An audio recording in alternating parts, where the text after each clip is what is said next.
Greetings, class. In this installment, we're going to answer the question, why do wars fail? And this is probably one of the easiest kind of frameworks to model. Again, I'm trying to move us more into the thinking about our framing of our answers, because the frameworks are what you're going to use to write the most successful final papers, right? When you're thinking about what did you learn in this class, and you think about, I learned this framework, that's something that really impresses me. That you're able to say, I learned that we could think about this problem in this way, but also this way, and that those different frames were helpful depending on, right? One framework is helpful for thinking about, say, for example, in this question, why do wars fail? One of the answers I'm going to give is basically the economic framework, which is to say that wars fail because they're really expensive, just tremendously expensive, and so it costs more to fight the war than what's gained in the outcome, right? So it's a losing proposition before you fire your first bullet, right? So economically.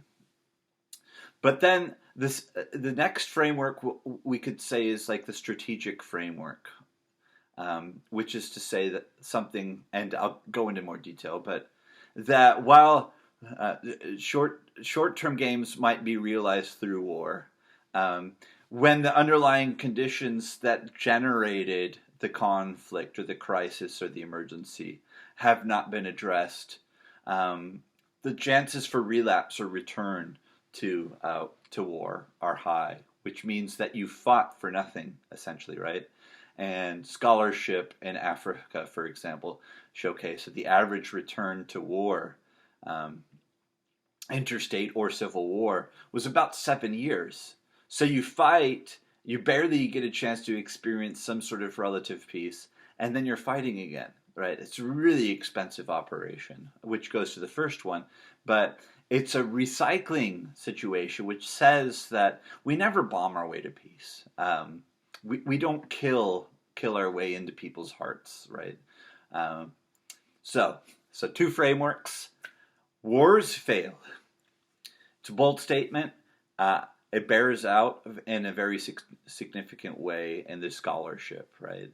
And our invitation to peace studies gives us a lot of these facts, this robust detailing of how expensive, right? And we can look to example after example after example, right? Um, our failure to accomplish our goals in the Middle East, right? We went in to Afghanistan basically immediately following September 11th events. Um, and we've just been over there.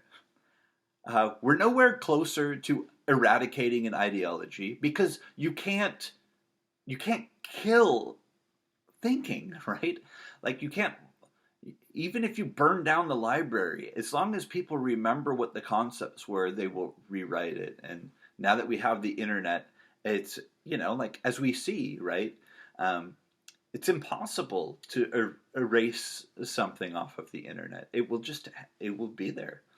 Um, so we're not able to destroy the type of thinking that leads to the conflict, and our troops on the ground, our bombs in the air, our bullets flying, don't put an end to those conditions. Sometimes they make it worse. One report I read, it's been a little bit disputed, so I don't want to claim that this is the most verified truth, or that that's the current state of affairs. This study is about 10 years old now, but the person looked at the recruitment of terrorists and was basically saying that for every civilian killed in a drone strike, 3 new terrorists were created, because the anger and the outrage that's experienced when an outside force uh, basically destroys your innocence, kills your good people, and then you have like these ideas of revenge and justice and so forth, and that gets mobilized. People get angry, and when people get angry, they can become inspired to fight against those who've hurt them. Uh, so whatever the number is, whether or not it's 3, I mean, even if it's for every 2 innocent people killed, 1 terrorist is created. Whatever the number, right? Like you could see that it does. There's some pushback, right? And so this concept of blowback and these concepts of collateral damage and so forth, right? That builds into this framing of the costs of war, right?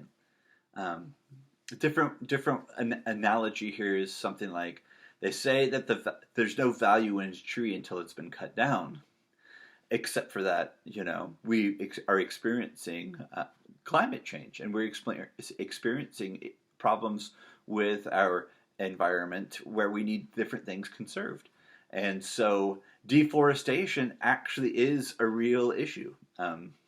So what's the value of clean air? And how much does a single tree contribute to that?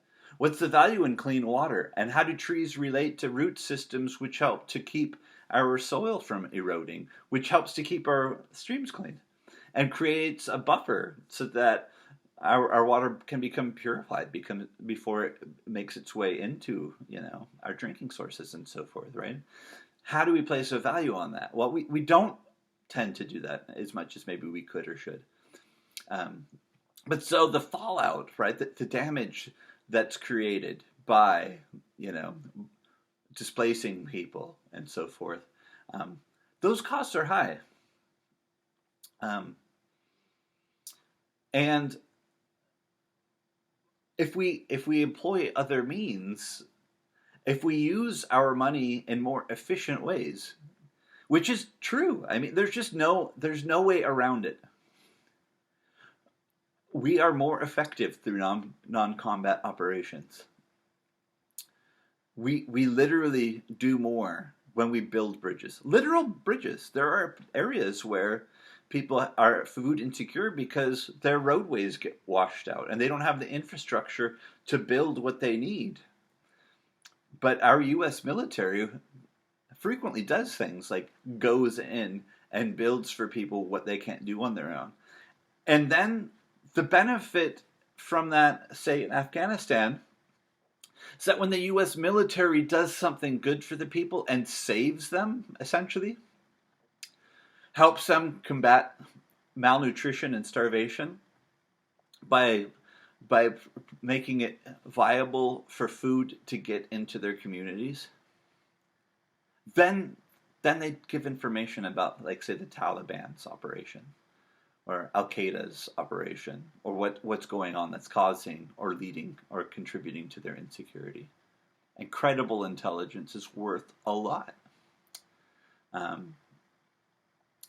But so when we build bridges, we actually do more to get to our goals, but it's also cheaper.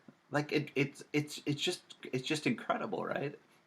It's incredible what happens when we're creative in our problem solving, and it's incredible what happens when we commit to strategies that make a better world to live in. So, doesn't work. It fails because we spend more fighting wars than we gain in winning them. If we win them, which we don't win them, because wars don't get won. You just create multiple losers. Historically speaking, we had things like wars of conquest. So when you fought to take over land and then you extended your borders. You could say at some level that you could measure your success or failure by how much you grew your territory, how strong your borders were. But we don't have wars of conquest anymore. That's a relic of the past, and applying the thinking of the past to our current problems isn't particularly helpful. We fight now for ideological reasons and to protect interests and so forth. And we don't do a very good job of protecting those interests in the process. But it's just incredibly expensive. So So again, thinking about the different frameworks. What works? What are the costs? It's very, very easy to see, but we get to different points in the conversation depending on which analysis we're using. It's expensive. It fails before we start because the costs are so high, right? It's kind of like if you went to the stock market and you bought high and sold low. That's what happens every time. You lose money in the transaction. War will always be a net loss, no matter what the outcome is. It's just a question of how much the loss will be. So it just doesn't work. But short-term gains may be realized, but the long-term gains, that's the other part here, right? That when you have a conflict, which is the condition of mutually harming stalemates or recognized disagreement in positions where interest, wants, or needs are not being met. When one is able to push, right, and to subdue the other, they can get what they want as long as they're applying that force. But again, applying force is expensive, right? It's time consuming, it's resource intensive. You take that force away, and then the other side can go back to what they were doing, which you disagreed with, and maybe try to exact some revenge, which is even kind of worse for your side. Like all this fighting, and now like it's just going to be revisited. But kind of this ideological part, but also the underlying part. If people are fighting, right? If you just think about like you have a fence, but in your backyard, your neighbor thinks that your fence is in the wrong location, or that you need to do some repairs, or whatever, right? But it's the fence, and now that person says, "I'm going to make you do what I want." So if they can force you, which it's really hard, right? It would be easier for them to move the fence than it would be to force you into a position where you move the fence, right? Parents know this about like kids being difficult. Sometimes it's just harder to get the kids to do their chores than it would have been if they did the chores themselves. Now they'll do it because they're trying to teach a lesson. And if they can get them to do the chores now, maybe the next time and the next time, right? It's a little bit different use of force. But again, if you have a dispute with your neighbor over a fence, and you go straight to, I'm going to use physical force to get what I want here, right? Bypassing the different modes of conflict management that could be employed, like talking about it or trying to see if you could reach shared, conclusions on it or something. But if you force somebody to do something that they don't want, as soon as you stop forcing them, right, like they can go back to what they're doing. Like your neighbor could force you to move the fence, and then when they turn their head, then you just put it back where it was or something. Right? It's problematic. Getting to the underlying issue, resolving the disputes, the roots of the disputes, can solve the problem for now and the future. Right? Going through a process of agreeing on what actually is the line, the property line. Your position of that's where the fence has been for years. You never had a problem with it before. And their position is it's always been in the wrong place, but now we're looking to sell soon, so we want to make sure that it's in the right place because we're afraid that can affect property value. If you come to this part, then you could say, well, I'll split the costs of a surveyor to measure where the actual property line is. And if they say I'm over the line, we'll go from there. But if they say that I'm on the line, are you willing to agree to it, right? So you can come up with some mechanisms for resolution.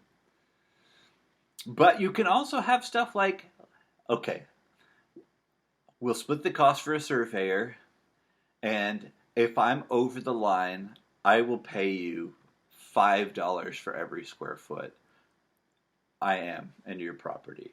Is that fair? And they say make it 10 or 100, whatever, right? You get over the numbers. But sometimes it's cheaper to just make the different accommodation. Moving a fence can be quite expensive depending on, what the materials are, right? What kind of post holes you have or something. Again, so working through the problem can create better results than thinking that actually fighting over it. Um, right? Like you can get somebody to agree with you while you're sticking a gun at their head, like agree with me or I'll shoot you. But as soon as you take the gun away, then they're likely to say like, yeah, I don't believe that anymore. They were just making me say that. And so that's the problem, right? War doesn't deliver lasting results. I mean, there are some things that are permanent. The innocent lives that are lost, those are permanently taken away. And when we see staggering numbers that 19 out of 20 war deaths in this millennia are non-combatants, right? We're just not doing a very good job of protecting civilian life in our conflicts. But there are permanent losses, but there aren't durable solutions. Is where I'm going with that. We don't tend to produce lasting outcomes when we use violence to motivate those outcomes. And that's a loss, right? Wars lose because they don't create significant and lasting change. Settled agreements, especially with enforcement clauses, those are better, right? They're more durable. Parties agreeing to things is a pathway forward. People sometimes are still dishonest and so forth, but war fails. It's expensive endeavor and it doesn't produce lasting results. See y'all in the next one.